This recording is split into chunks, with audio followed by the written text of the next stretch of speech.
우리 옆에 계신 분하고 인사하시죠. 당신은 내 스승이, 내 삶의 신앙의 스승입니다.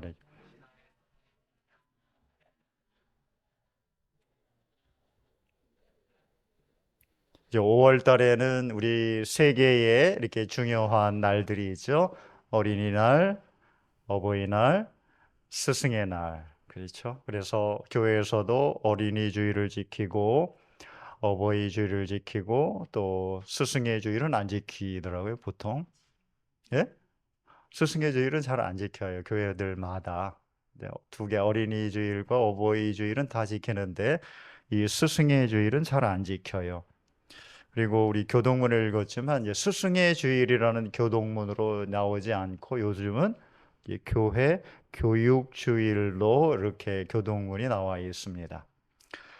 사실 우리 교회가 이제 뿐만 아니라 많은 교회들이 이제 교회 교육부서가 없어요. 교육부서가 없다 보니까 교회에 스승도 선생님들도 없고, 그러니 교어 스승의 주일 뭐 교회 교육주일이 그렇게 큰 의미를 갖지 않는 것도 우리가 직면한 현실입니다. 그래서 우리 교회를 포함해서 우리 한국 교회가 결사적으로 해내야 할 소명이 하나 있다면 이 시대에는 교육 부서를 회복하는 일입니다. 이거 회복하지 않으면 우리 한국 교회의 내일은 없어요. 오죽했으면 고령화되는 교회 현실을 보고 노인 동아리 혹은 노인정 교회라는 말이 공공연하게 나오겠습니까? 우리에게 다가온 이 현실은 정말 끔찍한 겁니다. 이런 끔찍한 우리의 현실에 절망하고 낭망하고 안 돼. 어쩔 수 없어. 피할 수 없어. 라는 이 포기하는 마음이 아니에요. 우리에게는 하나님이 계시잖아요. 죽음을 생명으로 바꾸신 하나님. 우리가 믿는 하나님은 그런 하나님이잖아요.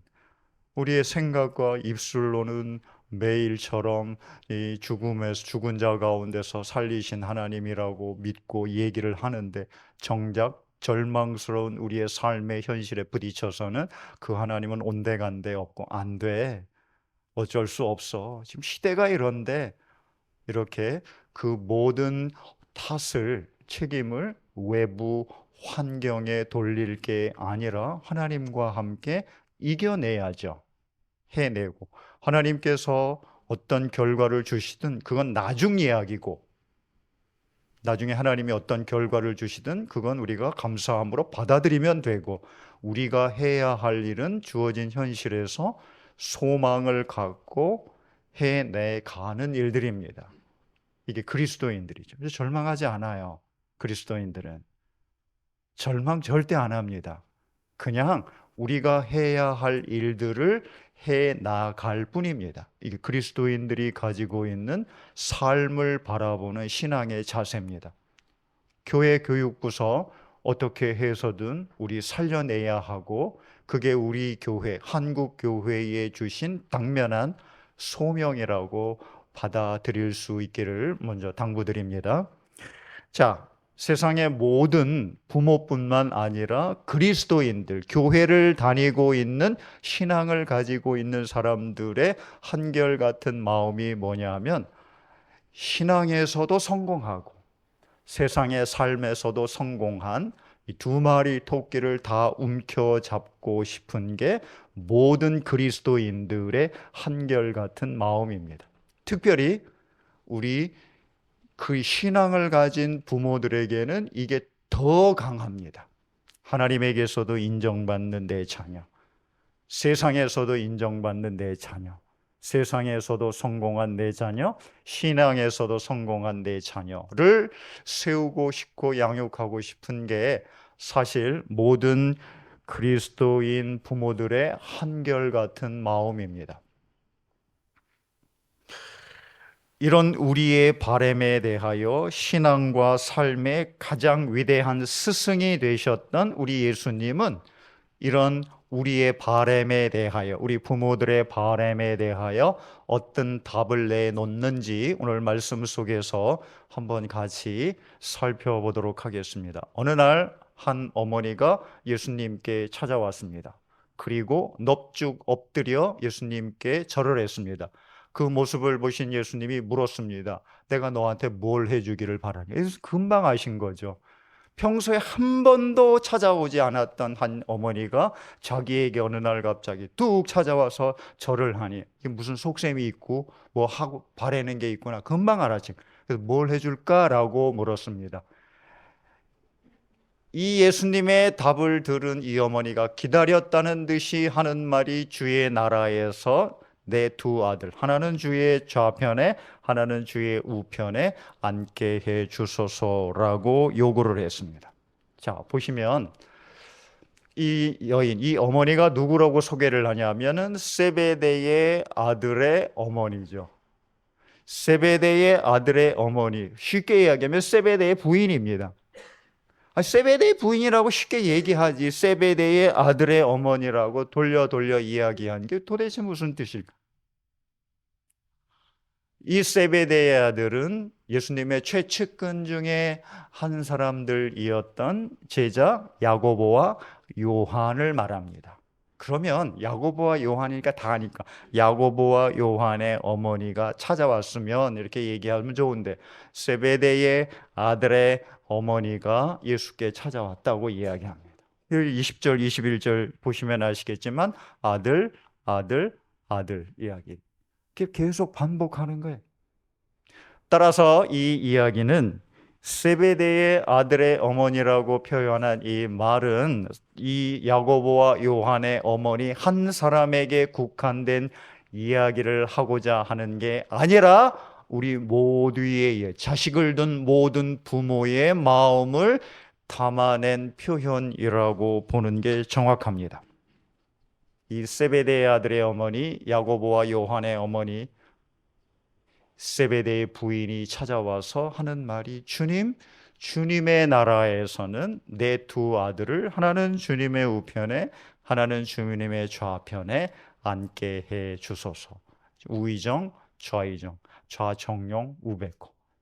권력의 최핵심 측근으로 만들어 달라는 이야기입니다. 사실 이 어머니의 요구는 뜬금없는 부당한 것도 아닌 듯합니다. 예수님께서 가장 사랑하고 아꼈던 제자가 셋이 있는데 하나는 베드로, 하나는 야고보, 하나는 요한입니다. 예수님이 가장 아꼈던 제자 셋 중에 둘이 자기 아들이에요. 이 어머니가 이 이야기를 못 들었겠습니까? 다 들었겠죠. 그러니 내 자식들은 예수님에게 아주 특별한, 내 자식은 아주 특별한 아들들이야. 그러니 이런 요구를 해도 예수님 거절하지 못할 거야 라는 마음 욕심이 이 세베대의 아들의 어머니에게는 있었던 게 틀림이 없습니다. 세상 모든 어머니들이 한결같이 갖는 마음, 내 자식은 특별해. 여기 교사하셨던 분들 많이 계시죠? 그죠? 그죠? 학부모가 찾아오는 게 그렇게 싫죠? 정말 싫어요. 찾아와서 좋은 얘기, 선생님 수고합니다, 고맙습니다 이 얘기하는 게 아니죠. 내 자식은 특별해. 특별해. 그러니 특별 대우를 해줘야 해. 이게 모든 부모의 한결같은 마음입니다. 오늘 유튜브에서 아주 유명한 그죠? 개그우먼인가요? 어떤 언니가 그분이 어린이 유치원 교사로서의 부모의 그 부모들로부터 받는 이 학대 수준의 그죠? 요구 사항들을 받아내는 그게 아주 유튜브에서 엄청 사람들에게 공감을 일으킨다고 합니다. 내 자식은 특별해. 그러니 특별 대우해 주는 게 맞아. 이거는 세베대의 아들의 어머니 한 사람에게만 있는 마음이 아니라 우리 모든 이들에게 가지고 있는 마음입니다. 자, 이 어머니가 자기 자식들은 특별하니까 하나님 나라에서도 특별한 대우를 해 줘야 합니다. 그러니 주님의 나라에서 하나는 주님의 우편에 하나는 주님의 좌편에 앉게 해 주옵소서라는 이 요구에 대하여 도대체 이 어머니는 무슨 신앙과 하나님의 나라와 예수님에 대하여 무슨 생각을 가지고 있었는지를 아주 여실히 잘 드러내고 있습니다. 먼저는요, 이 두 아들을 예수님이 좌우편에 앉게 해달라 하는 이 요구는 이 어머니가 예수님과 하나님 나라에 대한 자기가 어떻게 생각하고 있는지, 그리고 자기가 어떤 가치관을 가지고 삶을 살아왔고 그 가치관을 가지고 신앙과 하나님의 나라를 바라보고 있는지를 고스란히 드러내고 있습니다. 이 어머니는요, 세상이나 하나님 나라나 똑같다고 생각을 한 거예요. 세상 통치 방법과 하나님의 통치 방법이 이제 똑같으니까 똑같은 요구를 예수님에게 와서 요구하고 바라고 있었던 거죠. 이 어머니요, 예수님이나 세상 지도자나 똑같다고 생각을 한 거예요. 세상에서 권세와 돈이 있어야 사람 대접받고 떵떵거리며 사니 하나님의 나라도 그럴 것이라고 생각하고 예수님께 찾아와서 그거 요구하고 있었던 겁니다. 세상 왕이나 권세자들이나 다 똑같이 자신을 위해서 사람을 쓰기도 하고 버리기도 하고 부리기도 하고, 그러니 예수님이라고 다르겠나? 하나님 나라에서 예수님도 사람들을 그렇게 대할 것이니 그러기 전에 먼저 선점해야 된다는 생각을 갖고 예수님께 찾아와서 내 아들 특별한 거 당신도 아시죠? 그러니 주님의 나라에서는 하나는 내 아들 주님의 우편에 하나는 주님의 좌편에 앉게 해 주옵소서라고 요구를 했던 겁니다. 이 어머니가 무슨 문제가 있냐면 세상 사람들이 살아갔던 그 삶의 가치관 그대로 하나님의 나라에 가져오고 신앙 안으로 가져오고 예수님도 똑같은 관점과 신앙 가치관으로 그렇게 바라보고 있는 거죠. 그냥 세상에서 살아가고 세상에서 운영되고 세상에서 통하는 그 방법과 그 가치관과 그 삶의 기준을 그대로 가지고 하나님의 나라로 가지고 들어오고 신앙 안으로 가지고 들어와 그 가치관 그대로 예수님 바라보고 신앙 바라보고 하나님 나라 바라보고 있었던 게 이 세베대의 아들의 어머니였습니다. 뿐만 아니라 어머니가 가졌던 이 삶의 가치관, 신앙 안에서도 그렇게 이어진다는 것을 자기만 가지고 있으면은 괜찮을 텐데 그걸 또 누구에게 이식시켜줘요? 자기의 두 아들, 세베대 두 아들 야고보와 요한. 예나 지금이나 어머니의 영향력이 자식들에게 얼마나 큰지 우리가 잘 알고 있습니다. 자식을 인류대, 명문대에 성공시키기 위해서는 세 가지가 필요하다고 그러죠. 할아버지의 재력, 아버지의 무관심, 어머니의 정보력. 이 세 가지가 없으면은 절대 자식을 명문대에 보내지 못한다고 합니다. 근데 여기 이렇게 가만히 보니까 세 가지 중에 이 제대로 갖춘 분이 우리 교회는 한 분도 없는 것 같아요. 이 할아버지 재력 있는 분 여기 별로 없으신 것 같아요. 그죠? 남편의 무관심이에요. 아버지의 무관심. 제가 보니까 아버님 여기 아버님들 다 관심도 많고 그런 거. 어머니의 정보력 여기 어머니의 정보력이 아무리 뛰어나도 저 강남에 있는 어머니들 따라가겠어요, 여러분들? 안 되죠. 이 어머니요. 이 어머니는 두 가지는 가지고 있었던 것 같아요. 할아버지의 재력은 없어도 어머니의 이 정보력과 남편, 아버지의 이 무관심을 가지고 있어요. 그래서 예수님께 찾아왔던 거죠. 거기다가 더 심각한 건 예수님조차도 자기의 가치관과 기준에 맞추도록 요구를 하고 있는 겁니다. 이게 옳으니까 예수님 맞춰주세요. 이 이야기를 하고 있는 겁니다.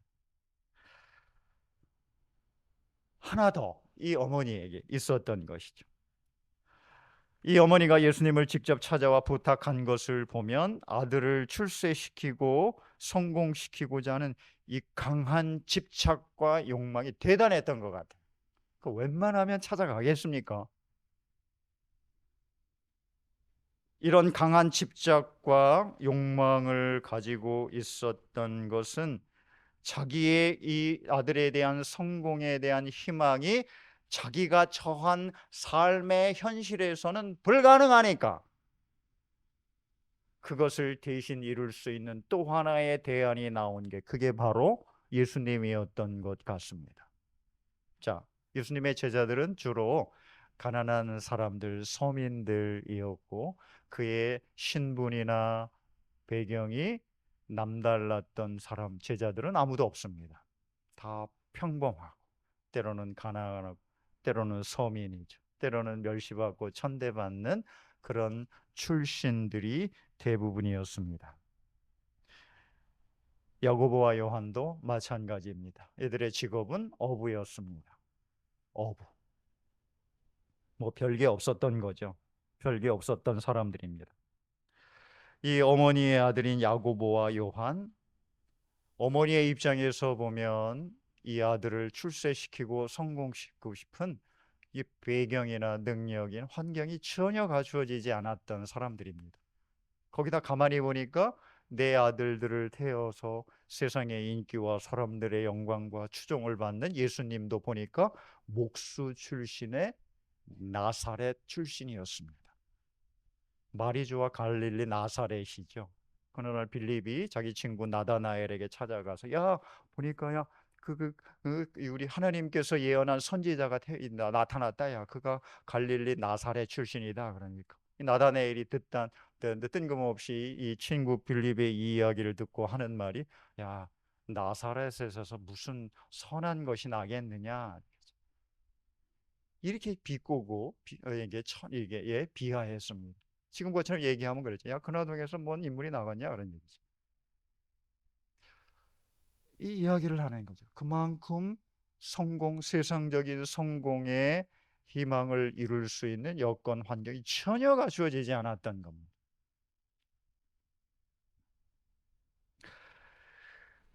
그런데 예수님을 통해서 이런 자기의 능력이나 신분이나 환경을 뛰어넘어 권세와 영광을 얻고 누릴 수 있는 기회가 딱 찾아왔던 것을 봅니다. 자신과 처지가 비슷한 예수님이 하나님의 나라를 세우고 이제 로마를 몰아내고 그곳에 영광의 옛 다윗의 영광을 회복할 때가 도래했다는 것을 듣게 됩니다. 그리고 그 주역이 예수님이라는 걸 알게 됩니다. 그리고 이때가 어떤 때냐면은 오늘 17절, 18절, 19절에서 이야기하듯이 예수님께서 이때 이 하나님의 나라를 이루기 위하여 이제 직진으로 예루살렘으로 올라가기로 결심한 때였습니다. 얼마 안 있으면 이때가 이루어진 거라는 것을 이 어머니가 알고 있었습니다. 그러니까 이 어머니는 참 대단한 어머님의 틀림이 없습니다. 진짜 시대를 읽고 파악하는 이 탁월한 감각을 가지고 있는 여인이 바로 이 세베대의 아들의 어머니였습니다. 때를 놓치지 않습니다. 바로 예수님께 찾아와서 엎드려 절하고 요구했습니다. 당신의 나라, 주님의 나라가 도래하면 이루어지면 내 아들을 주님의 우편에, 내 아들을 주님의 좌편에 앉게 해 주세요 라고 요구를 했습니다. 대단한 어머니입니다. 우리 어머니는 제 아들인 저를 위해서 진로를 위해서 학업을 위해서 학교에 한 번도 찾아온 적이 없어요. 그래도 잘 살았습니다. 야고보와 요한 이 두 아들은 그럼 다를까요? 이 두 아들이 그럼 다를까요? 그 어머니의 그 아들입니다. 예수님이 제자로 뽑았을 때 그 제자들의 연령대는 대부분 10대 후반에서 20대 초중반입니다. 많아야 20대 중반이라고 다들 해석을 합니다. 제일 나이가 많았던 이 제자가 이제 베드로였고, 베드로만 결혼을 한 사람으로 성경에 소개가 됩니다. 당시에 유대 랍비들이 제자를 가질 때에도 대부분 젊은이들이었습니다. 10대 후반에서 20대 초반이 보통 야고보와 요한의 나이가 아닐까라고 추측들 합니다. 지금이야 10대 후반, 20대 초반에도 뭐 자기 여전히 부모들의 영향력 아래 있지만 이때만 해도 이제 장성한 어른들이에요. 사실은 장성한 어른들이어서 스스로의 삶을 스스로 책임지는 그때에 있는데, 그때 어머니가 제자들에게 와서 아무도 안 오는데 자기 어머니가 왔으면은 웬만하면 뜯어 말려야 정상이죠. 엄마, 지금 뭐 하는 거야? 못 팔리게. 집에 가지. 내가 알아서 할게. 이렇게. 아니, 고등학교 이제 2학년에 우리 애들도 뭐 간섭하냐? 가만히 있어요, 아빠. 우리가 알아서 할게요. 우리가 알아서 할게요. 그래서 나서서 간섭하는 걸 그렇게 싫어를 해요. 근데 이때는요, 부모 떠나서 예수님 따른 지가 얼마 안 돼. 훨씬 3년 가까이나 됐는데 엄마가 와갖고 예수님 앞에 가서 자기 청탁하고 부탁하는 그 모습을 좋다고 바라보고 있었던 게 틀림이 없습니다. 야고보와 요한도 같은 생각이었습니다. 그럼 다른 10명의 제자는 또 달랐을까요? 이런 모습을 옆에서 가만히 지켜보고 있었던 다른 10명의 제자들이 보인 반응이 24절에 나옵니다. 그들이 보인 반응이 이렇습니다. 10제자가 듣고 그 두 형제에 대하여 분히 여기거늘 했습니다. 분히 여기거늘, 화가 난 거예요. 왜 화가 나요? 10명의 제자들이 왜 화가 납니까? 왜 분노해? 아니, 내 자리를 왜 니네가 먼저 차지하니? 이 마음 때문에 그런 거죠. 예? 이건 내가 차지하려고 내가 꿈꾸고 내가 공들인 자리인데 네가 갑자기 나타나갖고, 응? 엄마 대동해갖고 와갖고 지금 뭐 하는 거야? 그래서 분노가 치밀어 오르다. 어머니나 야고보와 요한이나 나머지 10명의 제자나 그들의 마음 생각은 다 똑같았습니다. 주님 통해서 내가 이 세상에서 얻지 못했던 한 자리 내가 꼭 차지하고 말 거야. 내가 꼭 차지해야지. 내가 이 일을 위해서 주님 따라다녔는데 이거 놓칠 수 없지. 근데 감히 내가 그렇게 공들이며 주님 따르고 왔던 그 일을 네가 대신 차지하려고 해. 그래서 나머지 10명의 제자들 분히 여기며 화를 내고 있었습니다. 이야기인즉슨 모든 사람이 주님을 따르는 목적이 다 똑같다는 거예요. 세상의 가치관을 그대로 끌고 와서 하나님의 나라와 신앙에 그대로 정목하고 그리고 그대로 살아가고 있는 모습을 오늘 이야기를 통해서 여실히 보여주고 있습니다. 이런 제자들과 세베대 아들의 어머니와 그런 요구 사항들을 그를 위하여 분노하는 제자들의 모습을 보고 예수님이 진정한 삶의 가치가 어디에 있는지, 너희들이 바라고 소망하는 성공이 무엇인지에 대하여 우리 예수님이 말씀합니다. 예수님을 따르는 그리고 하나님을 섬기는 성도들, 그리스도인들, 하나님의 백성들, 제자들은 섬기는 자들이어야 한다고 말씀합니다. 섬기는 자들, 그게 섬기는 삶이 진정한 본이고 능력이고 영광이라고 우리 예수님이 말씀합니다. 섬김이 곧 하나님의 나라 통치 원리이며 하나님 나라를 세상 나라와 구분하여 하나님 나라를 하나님 나라답게, 하나님의 자녀를 하나님 자녀답게, 그리스도인을 그리스도인답게 만드는 절대 가치 기준이고, 그 가치관의 기초에서 신앙과 삶을 세워야 한다고 우리 예수님이 말씀합니다. 도대체 섬김이 무엇입니까? 어떻게 해야 섬기는 자의 삶을 살아갈 수 있습니까? 예수님은 두 가지 이야기합니다. 하나는 낮아짐.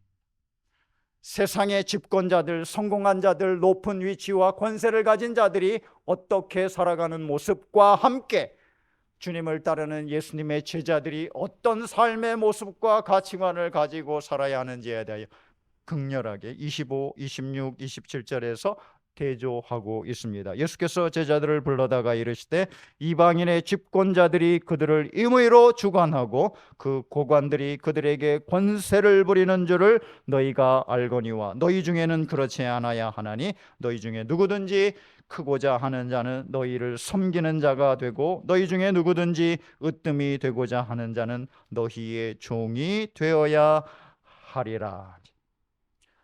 섬기려면 낮아져야 합니다. 어쩔 수가 없습니다. 섬기기 위해서는 당연히 낮아져야 하고 종이 되지 않고는 결코 섬길 수가 없습니다. 우리가 예수님 앞에 무릎을 꿇었습니다. 우리 예수님을 내 주인으로 고백했고 주인으로 섬기기로 헌신하며 결단했습니다. 우리의 주인은 예수님입니다. 그런데 예수님이 하나님의 아들로서 높은 곳에 계셔서 우리에게 이래라 저래라 하시면서 우리에게 강요하고 압박했기 때문에 우리가 주님 앞에 엎드려 주님, 나의 주님이고 내가 주님을 섬기는 자로 살겠습니다라고 굴복한 게 아닙니다. 지극히 높으신 그 주님이 지극히 낮은 나보다 더 낮아지셔서 나를 섬겨주셨기 때문에 내가 우리 주님을 주님이라고 고백하고 섬기기로 결단했습니다.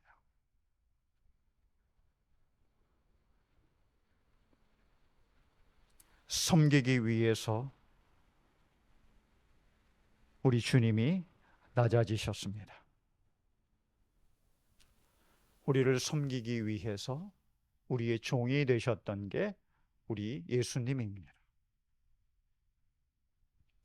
섬기기 위해 낮아지셨던 우리 예수님, 그 예수님이 우리의 스승입니다.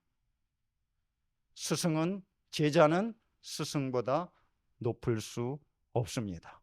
스승이 제자보다 낮아져서 제자를 섬겼다면 그 스승의 제자인 우리는 마땅히 낮아져서 섬기는 자의 삶을 살아야 하는 것, 이게 하나님 나라의 통치 원리입니다.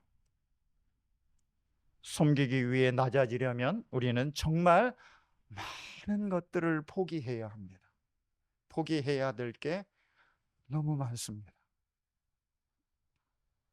의로움, 내 공로, 무엇보다 인정과 칭찬에 대한 기대, 이걸 포기하지 않으면 우리는 결코 낮아질 수가 없습니다. 우리는 예수님을 따르는 제자들입니다.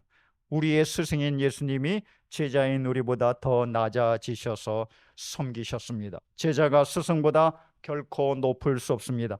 우리도 우리의 스승인 주님을 따라 낮아질 수 있습니다. 낮아져서 섬긴다 하여 특별한 칭찬과 인정을 기대할 수도 없습니다. 마땅히 해야 될 일이기 때문입니다. 제자로서 당연히 해야 할 일이기 낮아져서 섬기는 일입니다. 그저 우리가 해야 할 고백은 누가복음 17장 종들의 고백 이겁니다. 우리는 무익한 종이라 우리가 하여야 할 일을 한 것뿐이라 할지니라. 그냥 우리가 마땅히 걸어가고 해야 할 신앙과 삶의 모습은 낮아져서 섬기는 일입니다.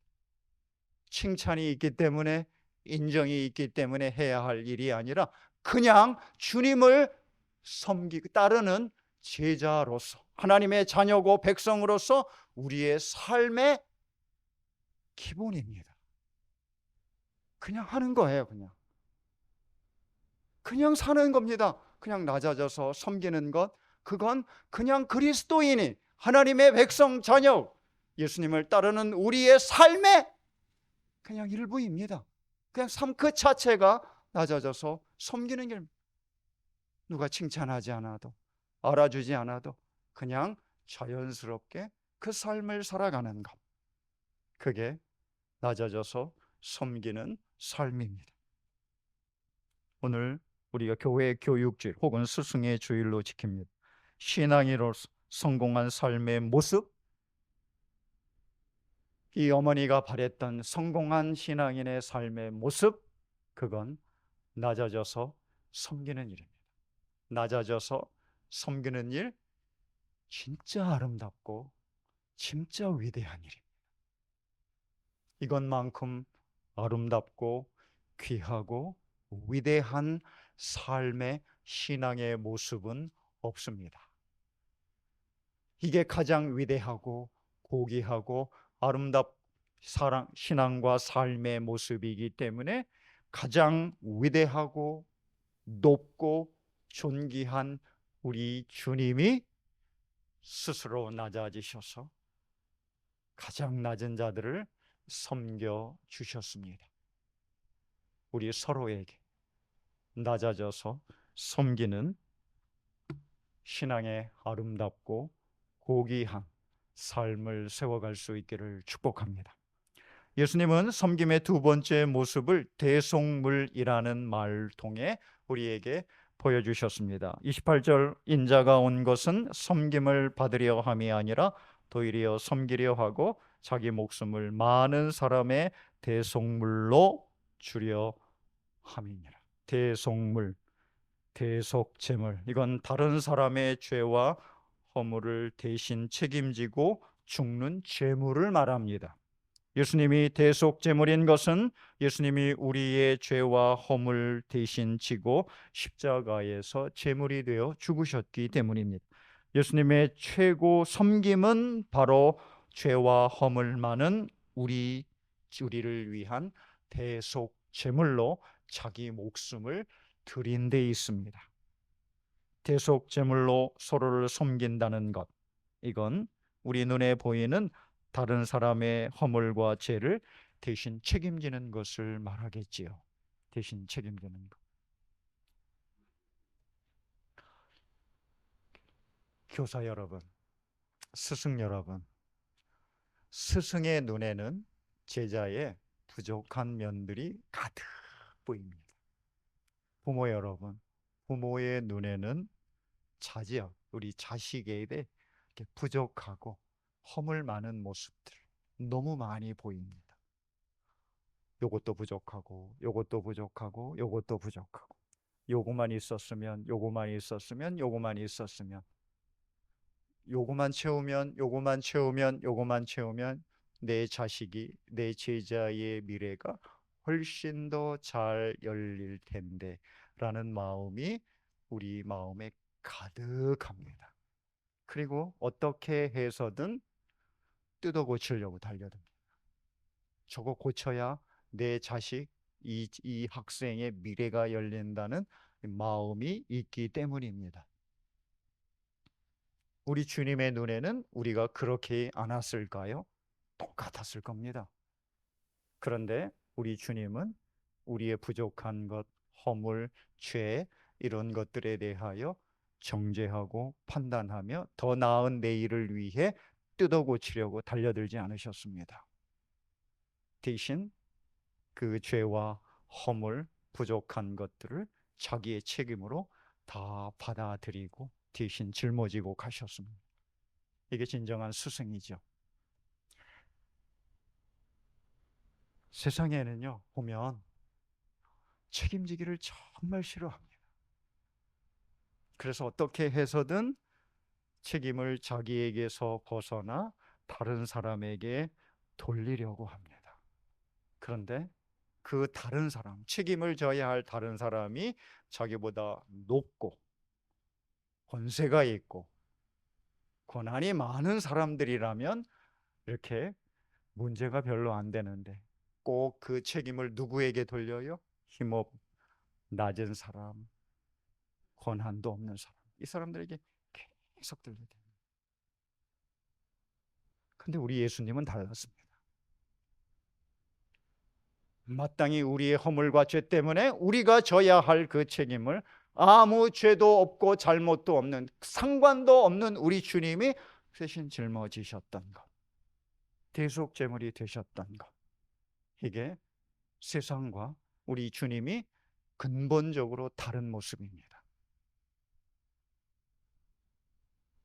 우리 주님은 우리에게 있는 그 수많은 허물과 죄와 부족한 모습을 보면서도 정죄하고 판단하는 대신 참고 인내로 기다리며 끝까지 희망을 놓지 않으며 할 수만 있으면 그 모든 죄와 허물에 대한 책임을 당신이 직접 지고자 하셨습니다. 그리고 진짜 그렇게 대속 제물이 되어 십자가에서 죽으셨습니다. 교회가 교회되어야 하는 모습, 그리스도인이 세상과 구별된 사람으로서 세워져야 하는 모습, 그건 책임을 대신 지는 대속 제물의 삶을 살아가는 데 있습니다. 이게 섬김입니다. 우리 눈에도, 우리 교회 안에도 서로를 보면 부족한 모습들, 허물진 모습들 많이 보입니다. 그리고 그걸 고치고 싶은 마음, 욕망도 이렇게 많이 올라옵니다. 그때 우리 어떻게 해야 되나요? 예수님 생각해야죠. 예수님도 내가 이 사람을 향해 보는 눈 그대로 봤을 텐데, 그런 나를 끝까지 책임 묻지 않고 정죄하지 않고 판단하지 않고 그 내 허물을 예수님이 대신 지셨는데 라는 마음을 갖고 내 눈에 보이는 서로에 대한 허물, 부족한 모습을 보며 어떻게 해서든 내가 대신 지고자 하고 참고 인내하고 기다리면서 희망을 놓지 않는 것, 이게 대속 제물이 되는 섬김의 모습이라고 믿습니다. 자, 이제 우리는 예수님을 찾아와 넙죽절하며 자기의 두 아들을 예수님 좌우편에 앉게 해달라 부탁했던 이 어머니에게 이제 우리가 답을 줄 수 있습니다. 여러분, 우리가 어떤 답을 이 어머니에게 주시겠습니까?